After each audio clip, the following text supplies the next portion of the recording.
All right, if you have your Bibles with you, please turn over to Acts chapter 17. That's where we're going to, as I always say, park it this evening.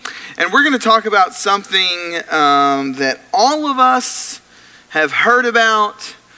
All of us, probably, including myself, wish we were better at. This morning, we looked at that the way in which our family, our Christian family, both collectively and individually, what we need to be focused on, what we need to drive towards, what our aim is, what we need to think about is souls. And that Jesus in Matthew chapter 28, the last thing that he told his disciples to do essentially was to think souls, to go out into all the world and make disciples of all nations, baptizing them in the name of the Father, the Son, and the Holy Spirit, and teaching them to obey all that he had commanded. And the reason that we think souls, as we talked about this morning, is one, on the basis of his authority, two, on the basis that in thinking souls requires the action, but also there's the assurance where he says that he would be with us until the end of the age. And as we survey the book of Acts, that's what we see. We see God's people moving from place to place, from town to town, from even country to country, spreading the gospel. And one of the questions that we often ask, or maybe it's just me, maybe that I ask, is how is it that they were able to be so good at what they did? Especially given the fact that they did not have the means of communication that we did. I mean, nobody here, I don't think, if they ever said, I'm going to go on a mission trip and I'm going to go through the Mediterranean and go on a mission trip, I don't think anybody would go dock over at Newport News and take a wooden boat and sit on that thing for 6 months to get over to the Mediterranean. If I wanted to communicate with somebody in the Mediterranean area, all I'd have to do is either get on Facebook, make a Twitter account. I don't even know if MySpace is still around. Maybe it is, I don't know. But that used to be the old way to do it. And so there is this natural sense of angst when we talk about evangelism, because when we look at evangelism, oftentimes we think of, I've got to talk to an absolute fill in the blank, absolute stranger, right? Stranger. But if you look at the statistics behind evangelism and people that are converted, most people are converted by family members or friends, not complete and total strangers. I would bet that even though this is a relatively smaller crowd that we're accustomed to, everybody in here was either converted by a family member or a friend, a close associate that they know.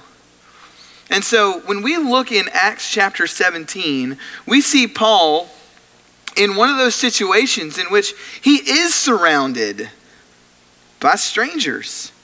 And so what we see in Acts chapter 17 are some tactics to tackle evangelism. That's basically the theme of the night. Some tactics to tackle evangelism. And Paul is with Silas, and they have just now gotten through traveling through Berea.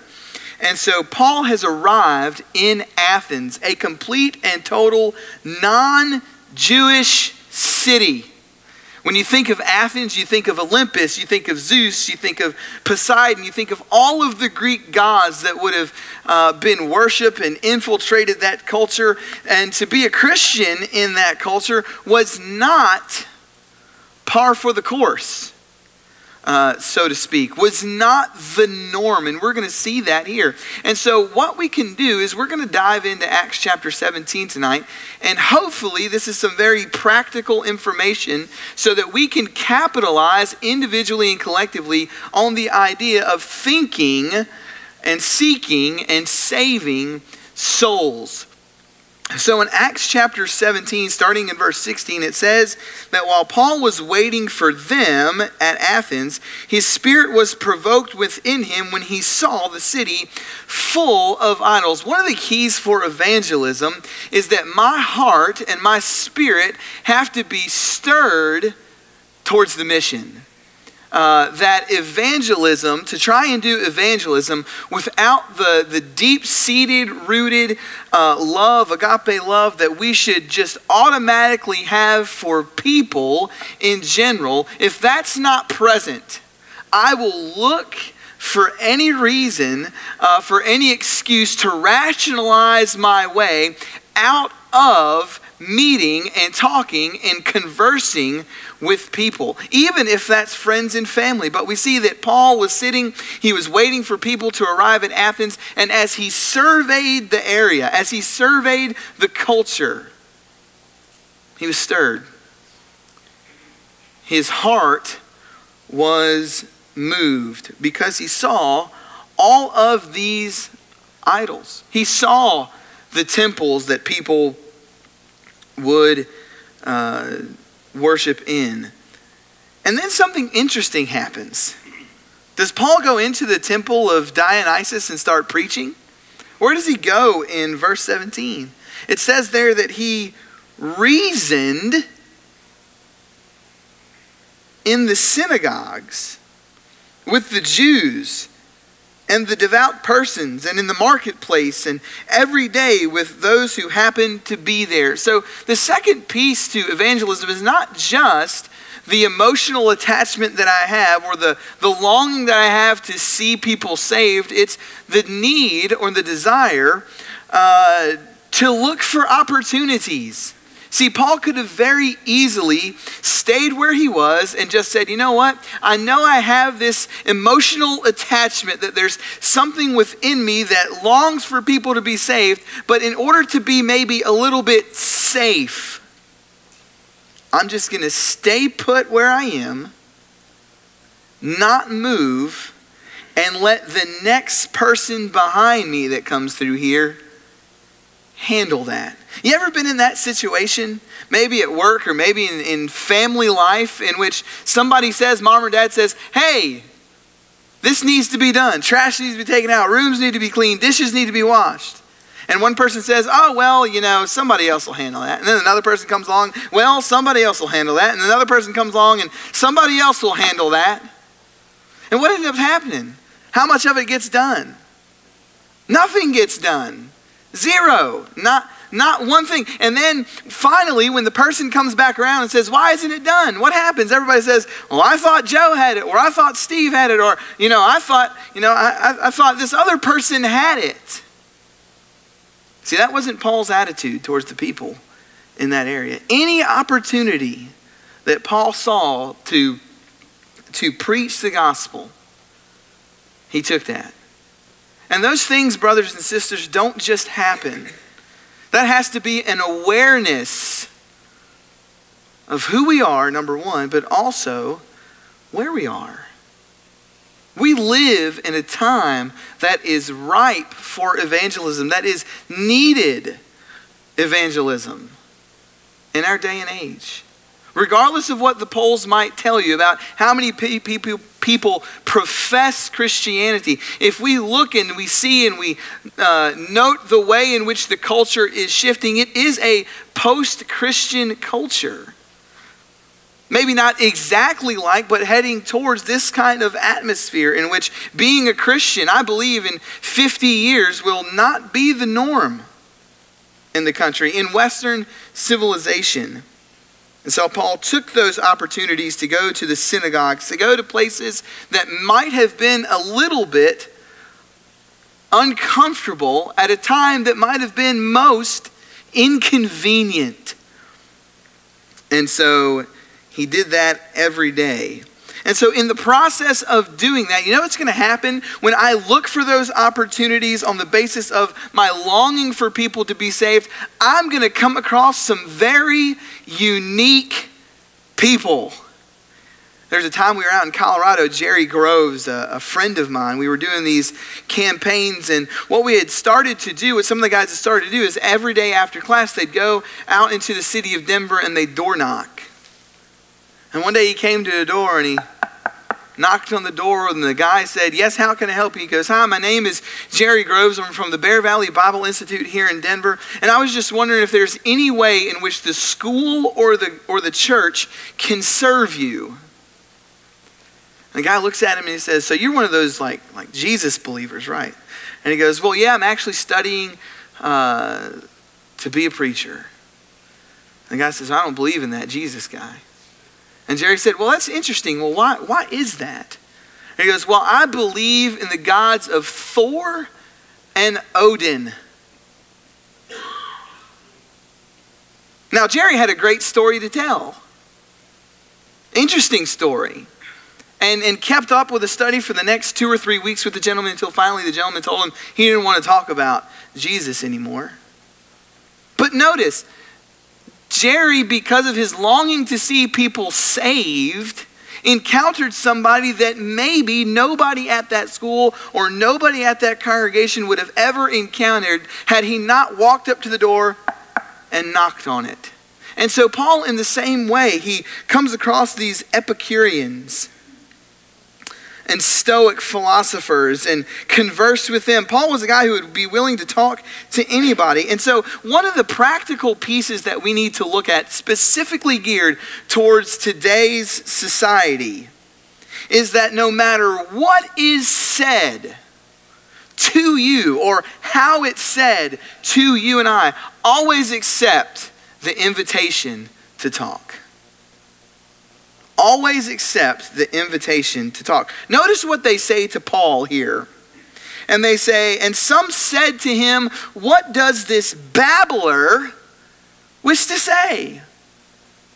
Doesn't sound like kumbaya language. Doesn't sound like, man, this guy is really smart. Or this guy's really got it locked down with his philosophy. But no, they said, hey, what is this babbler, this guy who just gibbers on and rattles on about this Jesus guy? What does he even wish to say? We may be called Jesus freaks. We may be called archaic. We may be called slow. We might be called, who knows, a number of things that we might be called as Christians. But if the opportunity continues to present itself to speak the gospel truth, we should take it. And notice what Paul didn't say. Or notice what they continue to say. Others said he seems to be a preacher of foreign divinities because he was preaching Jesus and the resurrection. And they took him and brought him to the Areopagus, saying, may we know what this new teaching is that you are presenting. So while they mocked him, they still had an interest in hearing him. Now, Paul could have easily walked in to that Areopagus. He could have easily stood at the Areopagus and looked at all these people and said, you know what? You guys have treated me like trash, and I'm not the one that's trash. You guys are the one that's trash. Do you know how stupid it is that you walk around here and you worship these idols, that you offer yourself and all these temple prostitutes, and you do all this stuff, and there's not one thing that graven image can do. You ever heard that graven image talk to you? That graven image ever healed you? That graven image ever walked among you and told you that that person was an actual divine human being, the way that Jesus Christ is? See, Paul could have done all of that. But notice what Paul does. And here's the next piece.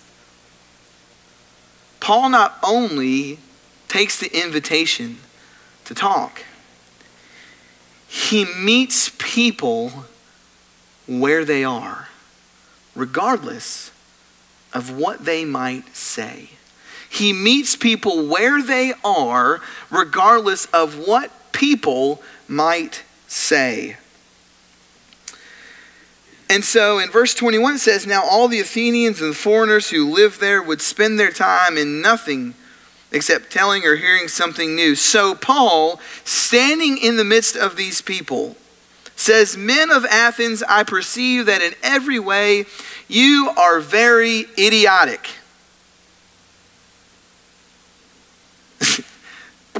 That's not what he says.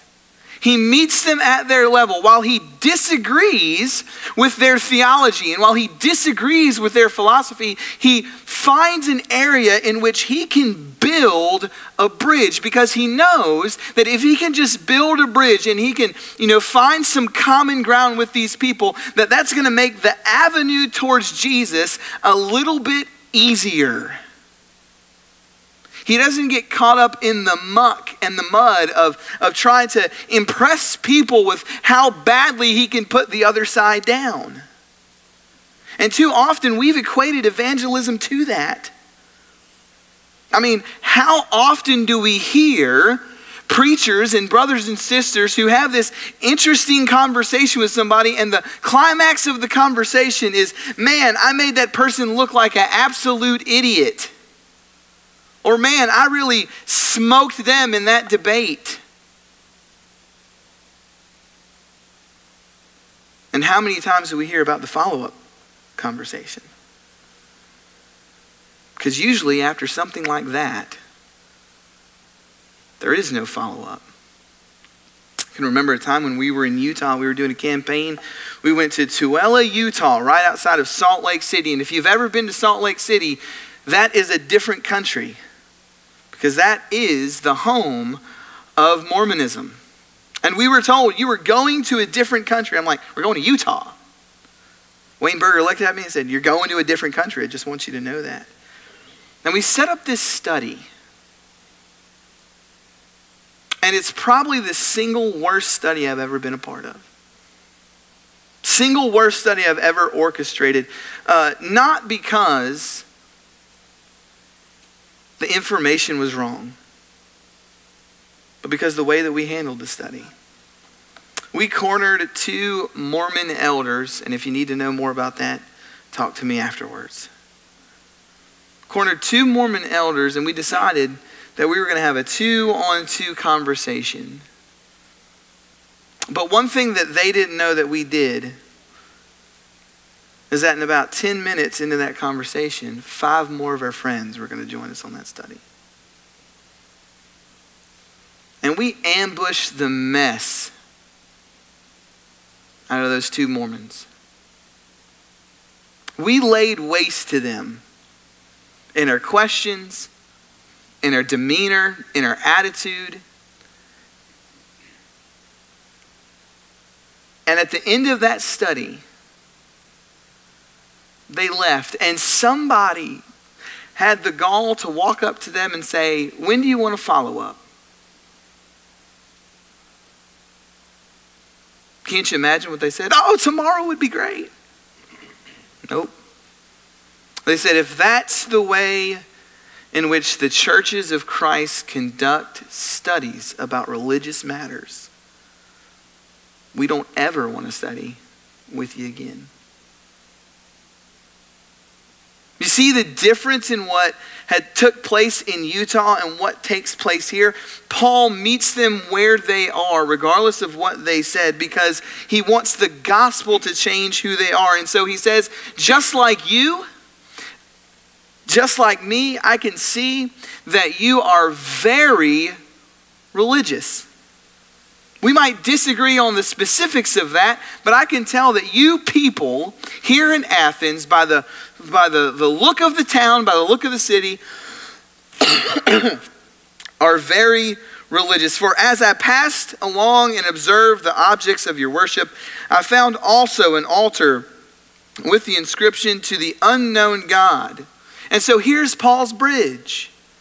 He's observant, he's aware, he takes the opportunity, he handles this situation very tactically in order to tackle evangelism. And it says that this inscription was to the unknown God, because the Greeks were so worried that they'd miss a God, that they'd named all the gods that they could possibly think of, all the gods in their history, and then at the end, to kind of as a fail-safe, a stopgap, they'd make an altar to the one that says to the unknown God, so that in the time in which they died, when they stood before, they time to pass through the underworld, they wouldn't be punished too harshly by some God that they had forgotten about.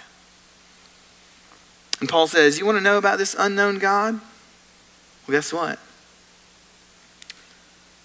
What therefore you worship is unknown. I'll take the time to proclaim to you. And so what does that certain circumstance look like in our lives? Because certainly we don't live in a culture in which, you go over to Salisbury and Shelby and you don't see the place riddled with idols. but you know something about someone, whether that's in your family, whether that's at work, even your Facebook friends. You know something about them in which you can work to build a bridge around. Isn't it interesting that most people think about eternity and think about the meaning of life shortly after a loved one passes away? And all of us have been connected to that in one way or another. And I'm not saying the day after a loved one passes away, you need to walk up to them and be like, hey, where do you think they are? But I am saying in time, why not have the conversation, as I mentioned this morning, and say, so what do you think happens? What do you think happens after death? Or we see in the culture as our society debates different moral ideas, different moral concepts. We see right now in culture, there's this big conversation about sexual assault in the workplace. We see that is rabid throughout the culture. And you might know somebody who maybe isn't religious, who maybe doesn't believe that morality is absolute. And maybe it's the time to say, so what do you think about all this stuff that's going on in the workplace and all this stuff that's going on out in Hollywood about sexual assault and, the Olympic gymnast, trainer who sexually abused young women while they were training for the Olympics? What do you think about all that? And as soon as they say, well, I think that is wrong. Maybe a pertinent question to ask is, well, why? Why do you think that that's wrong? If there is no God and God does not exist, and we're just matter in motion, and we're simply bags of chemicals, why is that wrong? See, that's a good segue. That takes a cultural situation that's taking place and it moves it over into why do you believe, why, what do you believe? And then the next piece of the argument, or the next piece in handling things tactically is always bring it back to the gospel. And Paul, for the next several verses, speaks about how God is living and how he lives and moves and we have our being. And notice who he quotes. Once again, meeting them on their level. He doesn't quote a bunch of Old Testament passages because Greeks don't care about the Old Testament. Gentiles don't care about the Old Testament. They care about their poets. They care about their philosophers. And so Paul makes the argument from the standpoint that, hey, even your own poets and your own philosophers know and believe intrinsically that a God, a supreme God, exists. And he says there, being then God, the offspring, in verse 29, we ought not think that a divine being like gold or silver or stone, an image formed by the art and imagination of man. He says, you believe that there's this God that exists, but what we should do is we should reject this idea that somehow God could be fashioned into a graven image.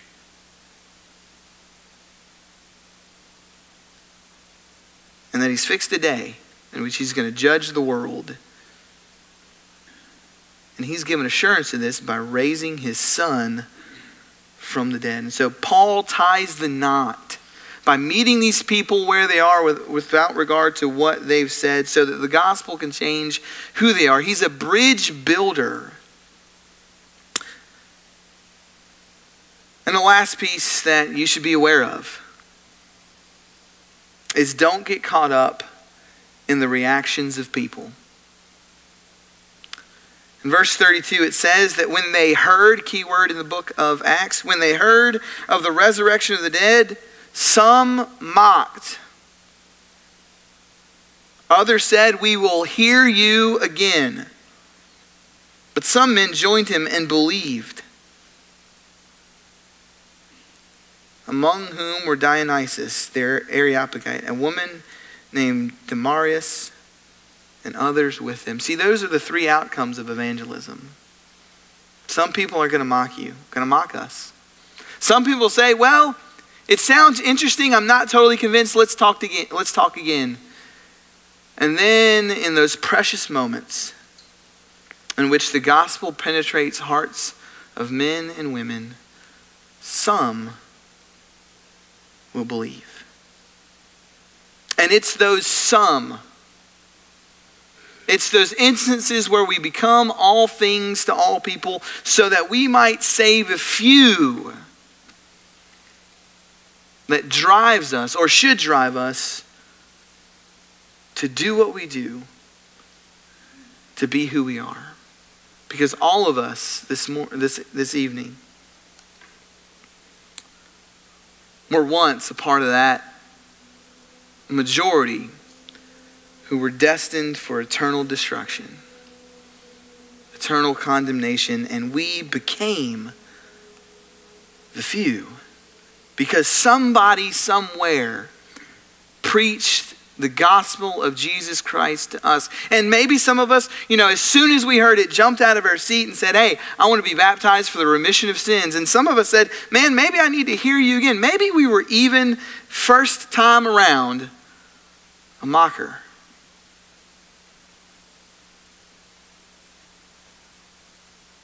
But I'll borrow a military phrase just for you, Ray. We are the few. And we are the proud. And that's the goal. And that's the drive. And that's the focus. And so I think if we take these principles seen in Acts chapter 17 and we utilize those in those moments in which we are offered the opportunity to share the gospel, if we build bridges, if we don't care about what people say and how they say, and if we meet them where they are, I promise you, I've seen it too many times. The gospel will change who they are. So how are we going to do that, and who are we going to talk to this week? What bridges are we going to build? What peculiar people will we come across this week's and the weeks to follow? Let's think about that this evening as we stand and as we sing.